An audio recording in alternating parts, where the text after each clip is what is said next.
देखिए आज हम लोग एलजेब्रा को स्टार्ट करने जा रहे हैं। हम लोग आज एलजेब्रा को स्टार्ट करने जा रहे हैं। देखिए यहाँ पे क्या क्या पढ़ना है एलजेब्रा में। सबसे पहले मैं आपको बता देता हूँ।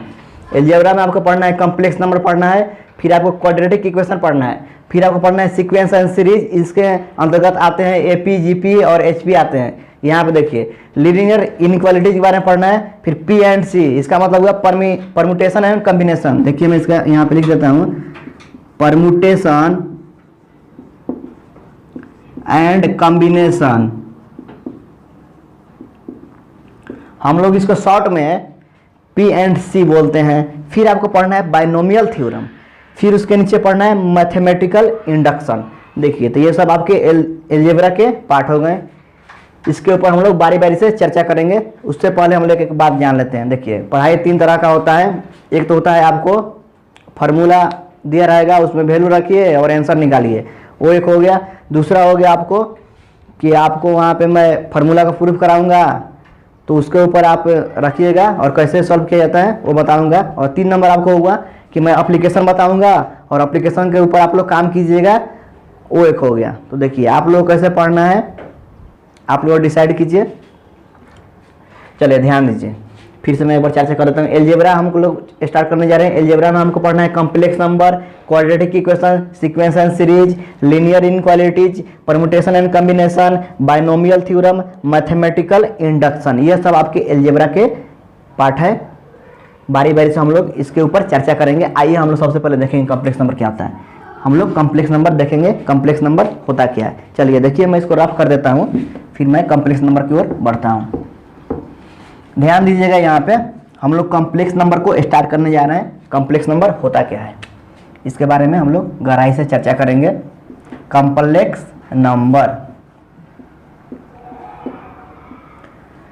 देखिए कॉम्प्लेक्स नंबर नाम सुनने से ही मालूम चल रहा है। यहाँ पे कॉम्प्लेक्स मतलब क्या होता है, मिश्रण होता है। कॉम्प्लेक्स मतलब क्या होता है, मिश्रण। तो किसका मिश्रण, तो आइए जानते हैं। यहाँ पे रियल नंबर और आपको यहाँ पे हो जाएगा इमेजिनरी नंबर। रियल नंबर और इमेजिनरी नंबर। कॉम्प्लेक्स नंबर किसको बोलते हैं, real number plus imaginary number का जो मिश्रण होगा उसी को हम लोग कॉम्प्लेक्स नंबर बोलते हैं। तो रियल नंबर तो हम लोग पढ़े हैं, रियल नंबर के बारे में हम लोग पढ़ते आ रहे हैं। 1 to 10 क्लास के अंदर ही हम लोग इसको पढ़े हैं, रियल नंबर क्या होता है। तो रियल नंबर आपके क्या होते हैं, माइनस इन्फिनिटिव से लेके इन्फिनिटी तक के बीच में कोई भी नंबर आएगा तो क्या होगा, यह सब आपको यहाँ पे माइनस इन्फिनिटिव हो गया, यहाँ पे प्लस इन्फिनिटिव हो गया। इसके बीच में जो भी नंबर आएंगे सब क्या कहलाते हैं, रियल नंबर कहलाते हैं। रियल नंबर आपके इवन नंबर हो सकते हैं, ऑड नंबर हो सकते हैं, इंटीजर्स हो सकते हैं। सब क्या है, सबके सब आपके रियल नंबर हैं। देखिए मैं आपको यहाँ पे अगर क्वेश्चन दूँ, एक x² + 1 = 0, इसको सॉल्व करना है। आपके सामने मैं क्वेश्चन रखा हूँ, इसको सॉल्व करना है। कीजिए आप लोग इसको सॉल्व। तो क्या कीजिएगा, आप यहाँ पे लिखिएगा x² + 1 = 0, फिर लिखिएगा x² =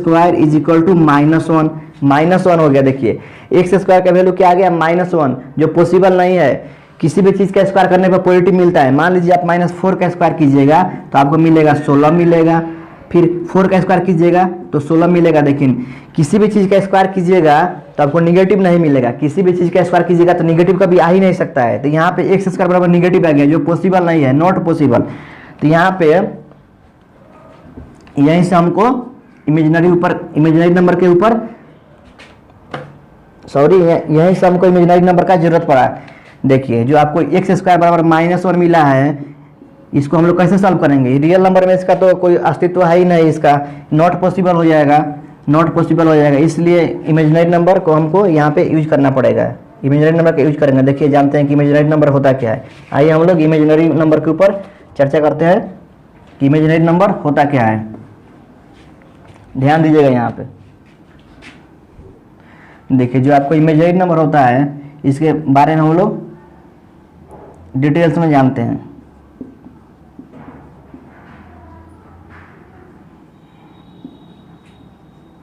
यूलर मैथमेटिशियन थे, क्या थे, मैथमेटिशियन थे।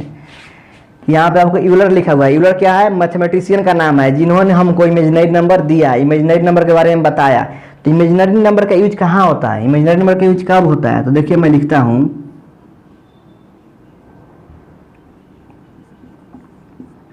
निगेटिव नंबर का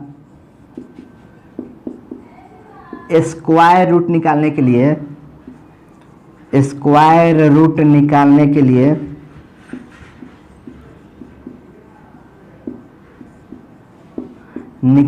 लिए इमेजिनरी नंबर का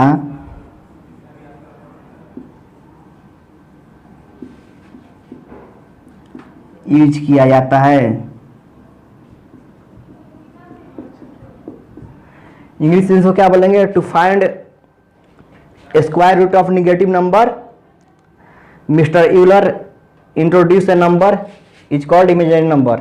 जो आपको जो मिस्टर यूलर हैं, ये एक मैथमेटिशियन थे, इन्होंने हमको इमेजिनरी नंबर के बारे में जानकारी दिया। इमेजिनरी नंबर का यूज हम लोग कहाँ करते हैं? तो निगेटिव नंबर का स्क्वायर रूट निकालने के लिए हम लोग इमेजिनरी नंबर का यूज करते हैं। तो आइए जैसे एग्जाम्पल के तौर पर देखिए, अगर आपको यहाँ पे -16 दिया गया है, तो देखिए आपका निगेटिव नंबर है, इसका स्क्वायर रूट निकालना है, तो क्या हो जाएगा? यहाँ पे इसका वैल्यू हो जाएगा ±4i हो जाएगा, ±4i। देखिए मैं इसके बारे में आपको डिटेल में बताता हूँ, तब तक नोट कीजिए इसको आप लोग।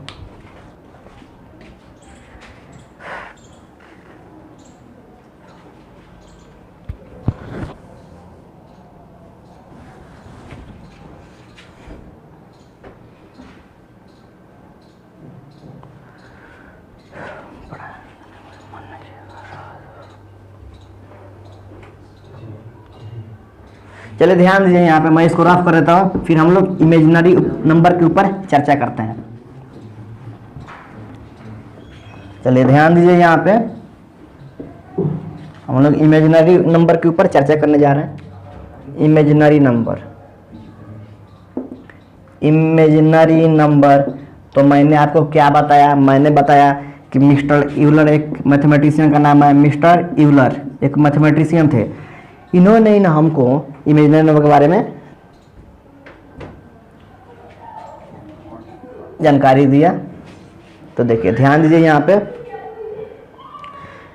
इन्होंने एक नंबर को बताया जिसका क्या नाम है? Imaginary number. इसका वैल्यू होता है i² बराबर 1 होता है। i² बराबर क्या होता है? 1 होता है।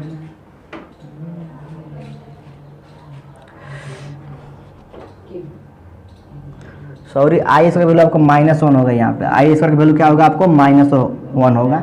मिस्टर यूलर एक मैथमेटिशियन थे, जिन्होंने हमको एक नंबर दिया जिसका नाम है इमेजिनरी नंबर। उसका वैल्यू होता है i² बराबर -1, i² बराबर -1। तो एग्जाम्पल में देखिए, मान लीजिए आपको निकालना है, एक नंबर में देखिए आपको -16 का स्क्वायर रूट निकालना है। तो क्या कीजिएगा? इसको हम लोग लिख सकते हैं ना, -1 × 16 लिख सकते हैं इसको। -16 को हम लोग क्या लिख सकते हैं? लिख सकते हैं -1 × 16 लिख सकते हैं इसको। अब देखिए -1 का वैल्यू क्या होता है? तो i² होता है। i² पुट कीजिए इसका वैल्यू, तो i² × 16 हो जाएगा। हम लोग इसको लिख सकते हैं 16i²। तो देखिए 16 का स्क्वायर रूट क्या होता है? प्लस होता है, +4, +-4 होगा, सॉरी +-4 ना होगा। मान लीजिए 16 से मैं आपका स्क्वायर रूट पूछूँ तो क्या बताइएगा? +-4। तो यहाँ पे +-4 और i² क्या होगा? तो i, तो यही आपका हो जाएगा। 2 नंबर में देखिए, मान लीजिए आपको -25 का स्क्वायर रूट निकालना है, तो क्या होगा?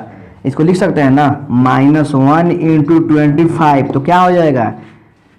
+-5i हो जाएगा। उसी तरह आपको रूट अंडर 100 का आपको निगेटिव में दिया गया, इसका स्क्वायर रूट क्या होगा?